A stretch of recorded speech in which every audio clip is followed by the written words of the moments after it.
Guys, Navratri की ढेर सारी शुभकामनाएं।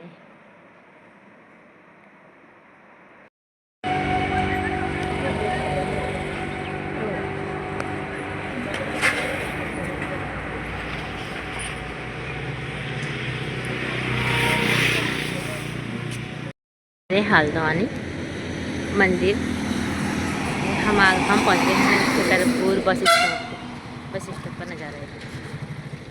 सब लोगों को गाड़ी का इंतज़ार है, अभी बस आई नहीं। छतरपुर की दुकान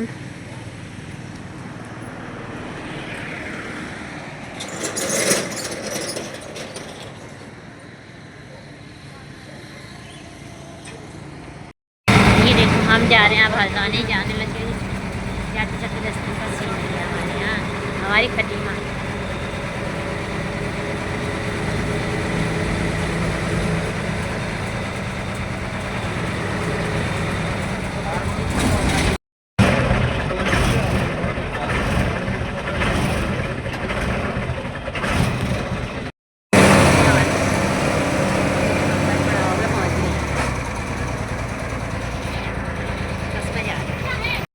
घर है, ये मौसी का घर है, मौसी का कमरा।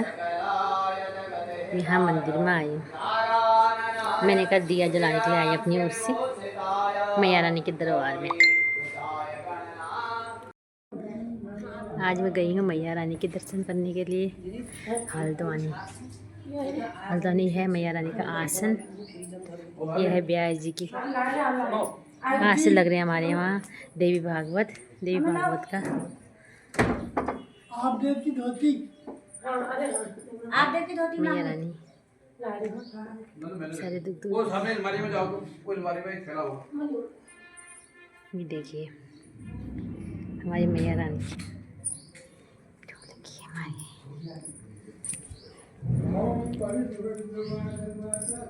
ये देखो, आप लोगों को भी दर्शन करा रही हूँ मैं अपने साथ साथ में।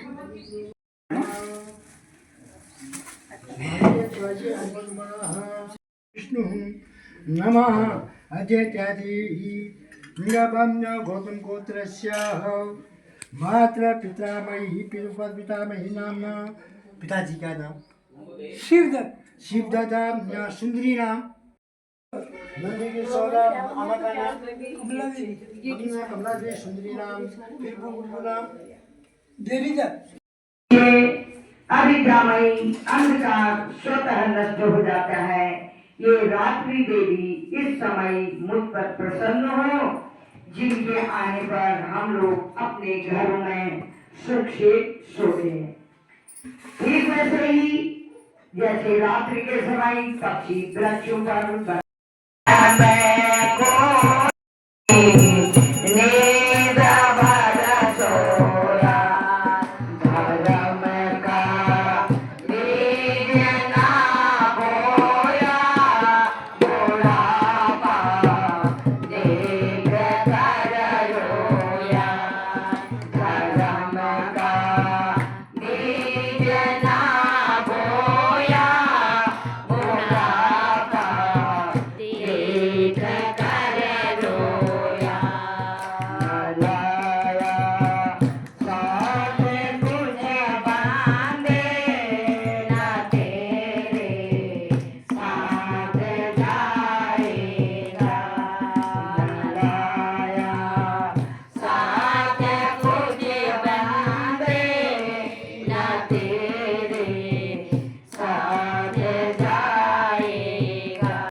ज्ञानिनाम् अग्रगण्यम्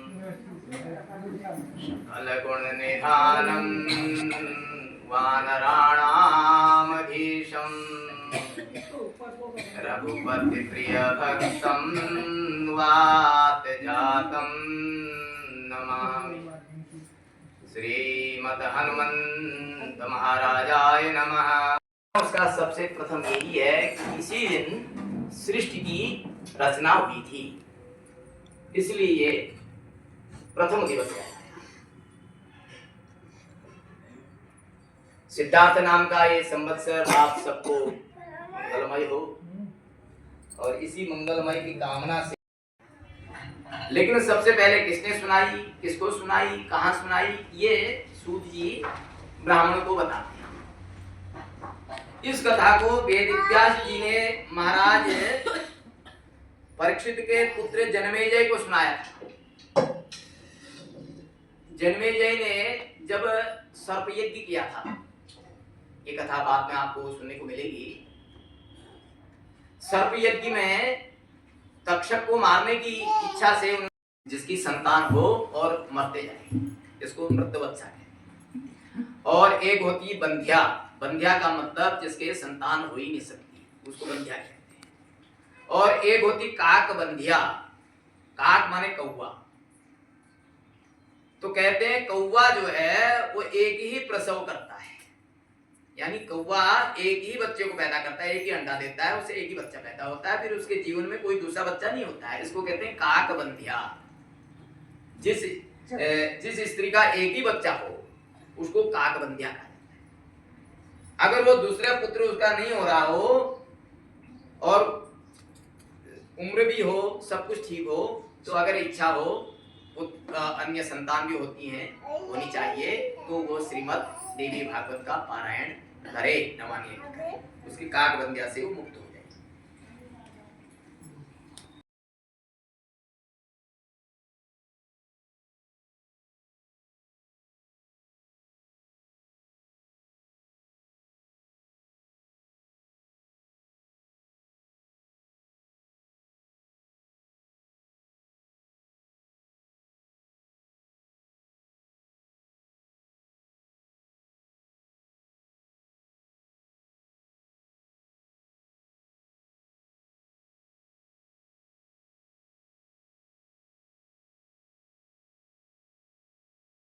ये देखो मेरी खुशी है। चलो खुशी उठ जाओ अब, ये बिस्तर में ही है। देखो तो किस तरह बिस्तर में बैठी है। आओ दूध पीने। चलो इसको बुलाने आई। मैंने कहा पहले चाय बाद में बनाती, पहले खुशी को बुला लेती हूँ। खुशी को बुलाने आई हूँ। आ जाओ खुशी। इस बेचारे के 4 बच्चे हो रखे हैं, क्या करूँ, खाना खिलाना पड़ेगा ना इसको, नहीं तो भूखे रह जाते इसके बच्चे बेचारे। सी बोला चलो चलो।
लिए चने मसूर तो बहुत ही कम हुए, इतने हुए थैली में, और एक गट्ठा अलसी हो रखी है ये।